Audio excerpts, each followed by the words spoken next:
The 5 things you must say to your mate. Next.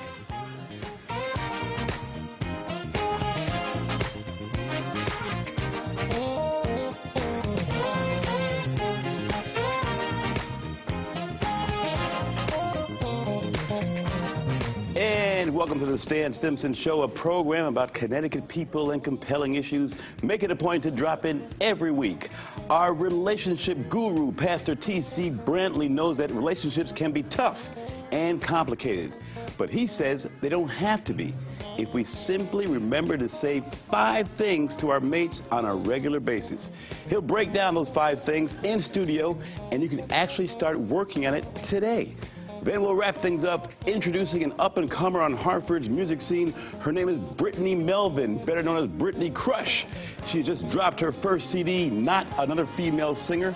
So we'll talk to this Hartford rising star, but first, he's returned.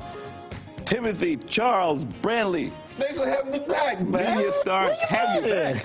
Every time we invite you on, he can't come on this week. I'm sorry, He's man. on Oprah. He can't come on. He's on The View. Prophesy, brother, prophesy. Come on now. I mean, you're too busy. We discovered you. Now you're everywhere. Can't get you back up. I will never forget my beginnings of my genesis with you, sir. Like a franchise. You're like a Burger King franchise. All over the place.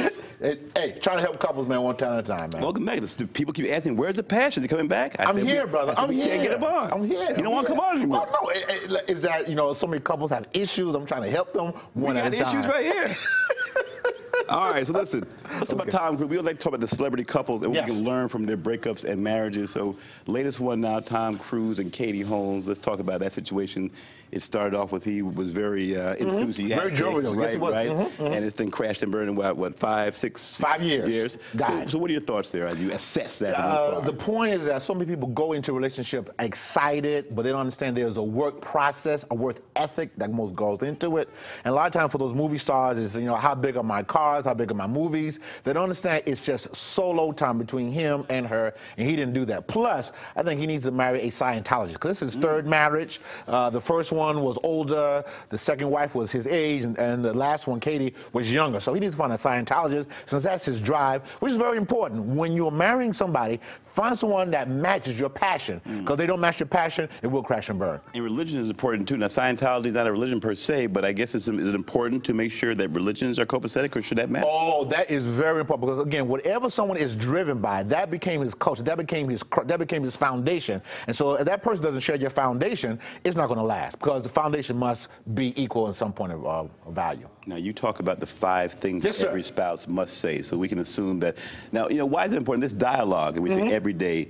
I mean, if you say it every day, it doesn't get to be tiring. We'll go through the 5 at first, but if you start saying these things, after a while, doesn't it become sort of trite where they're just saying, it can become tiring. I love you. I love you. I love you. I love you. But listen, the problem with America is that we know how to say negative. You'd be surprised in my counseling office how couples can say negative just like that. Like, when I say to them, say something positive, they can't say it because they're so used to the negativity. So these 5 words are very important to keep the love alive, because you have to nourish the love. You can't let the love stay there. It'll get stale. Anything stale dies. You got to water it.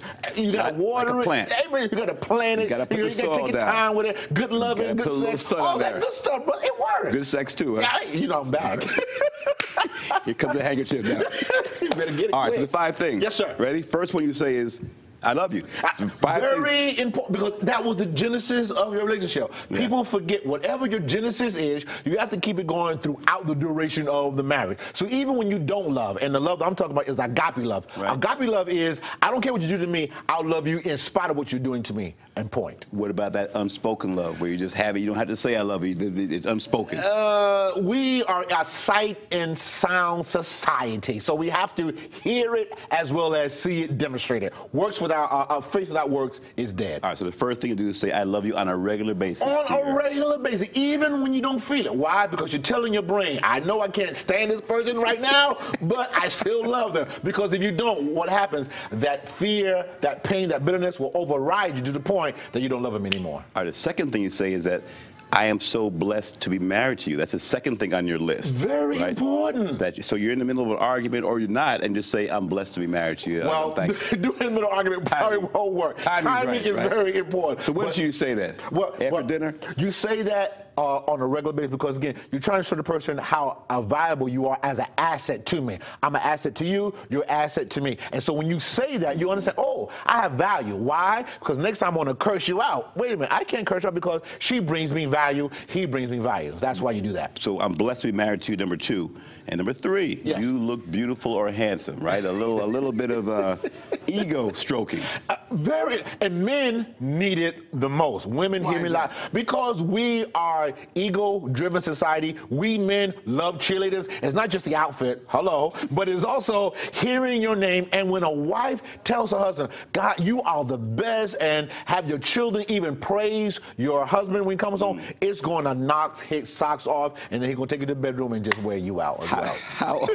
How often does that happen? Not the bedroom part, but women saying that the guy is attractive. Women are very not good in that avenue. They're good Why in is giving, that? because a society has said women only bark orders, but they don't give compliments. And when you don't do that, it's not going to work. Yet, but they like getting compliments. Exactly. And then they want compliments from them. Well, he didn't notice my hair. He didn't notice my eyebrows. He didn't know that. Well, guess what? Do you know what he did? Do you know how he goes out to work? Do you know how he took out the garbage? It takes 2 to tango. It takes, again, hear me. Whatever you want in a relationship, you got to do it yourself as well. You got to give in order to receive. That's biblical. Preach, man, preach. That's Psalm 61, I think. No, don't go there. Don't go.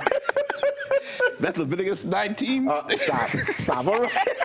Stop. All right. All right. The 4th one you say is, I would like your opinion, or you let them know you value their wisdom. I want your opinion on something. I value your wisdom. Now, I'm going to take my time, and I won't make you sweat here, okay. But with good loving, you're letting your person come inside of you. Yes? Same thing with this point. You're saying, listen, I want you to come inside my brain.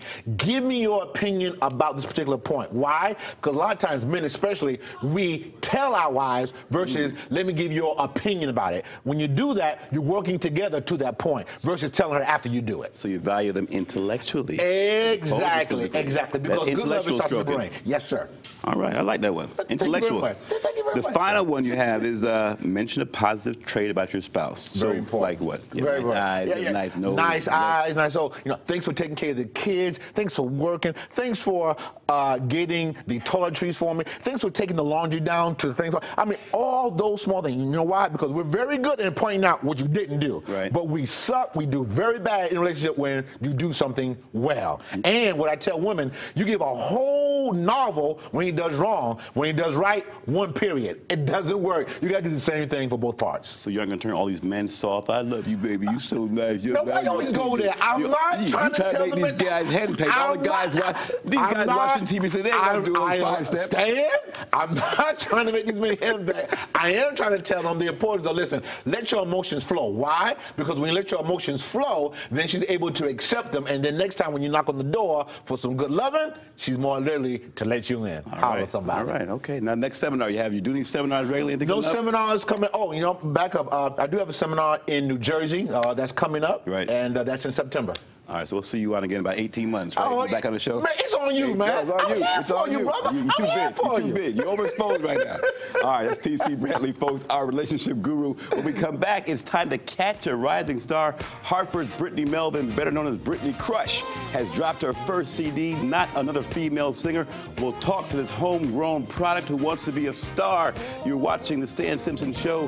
Catch us 24/7, ctnow.com/Stan. Like us on Facebook. Follow us on Twitter. Don't go away. Thanks for having me back, man.